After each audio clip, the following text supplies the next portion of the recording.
Y en nuestra columna de análisis político seguimos hablando de Mercosur. Eduardo Botinelli, bienvenido. ¿Qué tal, Natalia? Sí. Bueno, sí. Bueno, se está desarrollando la cumbre, como veíamos, mañana es la cumbre presidencial y la insistencia de algunos planteos por parte de Uruguay. Sí, digamos que no hay que esperar demasiadas sorpresas, ¿no? Es decir, ya el canciller Paganini adelantó las posturas que viene teniendo Uruguay con respecto al Mercosur mismo, es decir, bueno, de la búsqueda de tener, digamos, una posición de mayor flexibilidad, de mayor apertura del Mercosur, al mismo tiempo de mostrar disconformidad con cómo se estaba funcionando, ¿no? Es decir, esto ha sido una constante que tiene dos vetas, digamos, ¿no? Es decir, una hacia la política interna, es decir, bueno, hacia el posicionamiento del gobierno frente a su propio electorado, y otro desde el punto de vista externo, más ideológico quizás también, donde se visualiza y se ratifica esa visión más de libertad de comercio y de apertura comercial hacia el mundo, tratando de desatar algunos nudos, digamos, que tiene el Mercosur. Y que, claro, y que de alguna forma afectan a Uruguay, ¿no? Por eso el planteo permanente de tratar de salirse de ahí, para unos positivos, para otros no.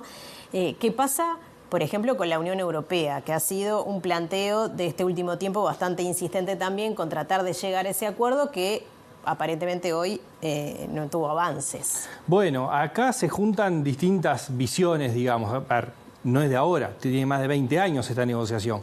Sí parecía claro que, sobre todo a partir de la asunción de Lula en la presidencia, buscó darle un impulso importante al Tratado de Libre Comercio con la Unión Europea. También los cambios que se dieron en la Unión Europea, porque lo mencionó ahora hace un par de días Macron, claramente su oposición, donde se juntan también miradas que tienen mucho que ver, que en el informe que pasaban recién, está la mirada ambiental por un lado y la discusión sobre todo cómo se trancó con la presidencia de Bolsonaro en Brasil y la mirada distinta sobre el cambio climático, pero también están los temas económicos y sobre todo la protección a la producción, sobre todo agrícola, francesa, que se pone muy en la discusión, y es parte de lo que se entiende también de por qué Francia pone esta traba de último momento, porque no es casualidad que cuando se estaba avanzando tan firmemente aparezcan esas declaraciones de Macron que de alguna forma dinamitan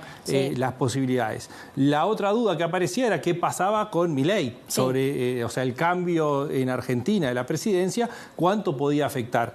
Y en principio, las declaraciones que dieron su entorno y quienes están en la política exterior o estarán en la política exterior eran favorables a este acuerdo, es decir, a la apertura. Si bien la mirada es mucho más hacia los Estados Unidos y la búsqueda de acercamiento hacia Estados Unidos. Con señales clarísimas. Sí, sin duda. De hecho, el primer viaje que hace electo es ese, ¿no? Es decir, la señal es muy clara.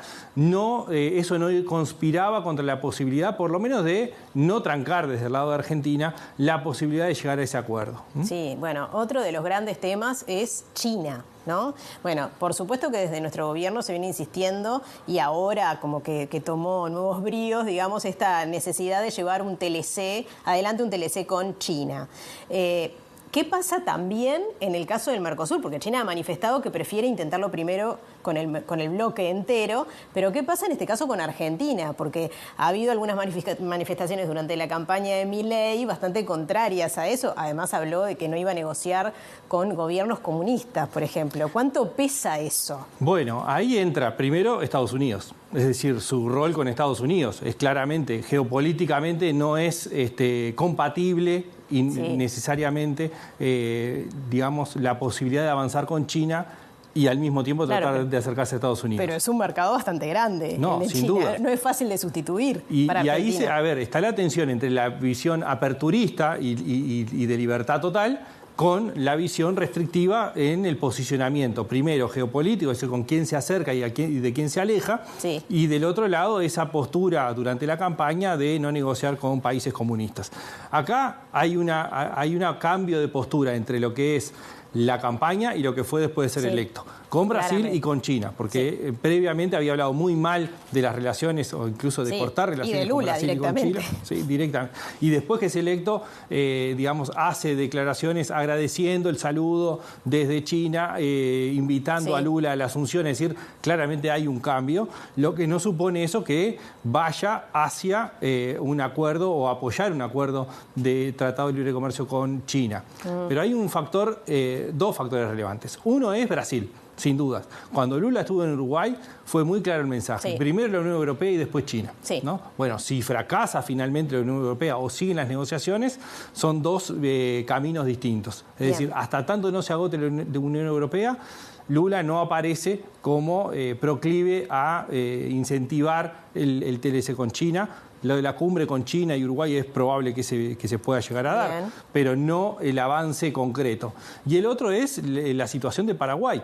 Porque Paraguay tiene un tratado con Taiwán, por lo tanto eso le impide... Lo inhabilita tenerlo con China. Exactamente, ¿no? Entonces, bueno, estando esa situación, digamos, es bastante entreverado desde Uruguay, por más que lo quiera presentar, poder avanzar concretamente y en forma fuerte en un TLC, con tiempos además, ¿no? Los tiempos de la política internacional son otros tiempos a los tiempos de la política nacional y los ciclos electorales no coinciden con el fin de negociaciones de largo plazo. De cortita, pero el domingo ya asume Milei como presidente argentino. ¿Y qué se espera para este bloque regional? Porque la mirada es totalmente opuesta a la del actual presidente Alberto Fernández. Bueno, y también con unas diferencias importantes con Lula, ¿no? Sí, es decir, desde el punto de vista personal y desde el punto de vista político. Con los dos grandes, o sea, los dos grandes opuestos. Lo que se espera es, bueno, esta mirada hacia Estados Unidos, importante, que cambia también el eje de lo que viene impulsando Brasil, y el vínculo entre los países. Es decir, hay un riesgo puesto ahí arriba de la mesa, que es que en realidad lo que exista sea un bloqueo mutuo, digamos, en cuanto a los avances, y que en realidad no se logre avanzar en el Mercosur y más bien quede trancadas las posibilidades durante la coexistencia de estas dos tensiones permanentes, ¿no? A no ser que se limen asperezas importantes, que no son personales, son ideológicas, bueno, que son las más difíciles en todo caso, ¿no? Bueno, en la medida que eso no se logre avanzar, lo más probable es que el bloque termine estando un poco congelado por un tiempo. Bien, bueno, muchas gracias, Eduardo. Obviamente el tema Argentina va a seguir siendo de análisis en los próximos días, seguramente en las próximas ediciones de esta columna. No, sin dudas, el domingo asume, el lunes va a enviar el paquete de medidas importante, que va a ser, digamos, el buque insignia, por lo menos inicial, de hacia dónde va el rumbo del nuevo gobierno en Argentina. Bien, muchas gracias, Eduardo.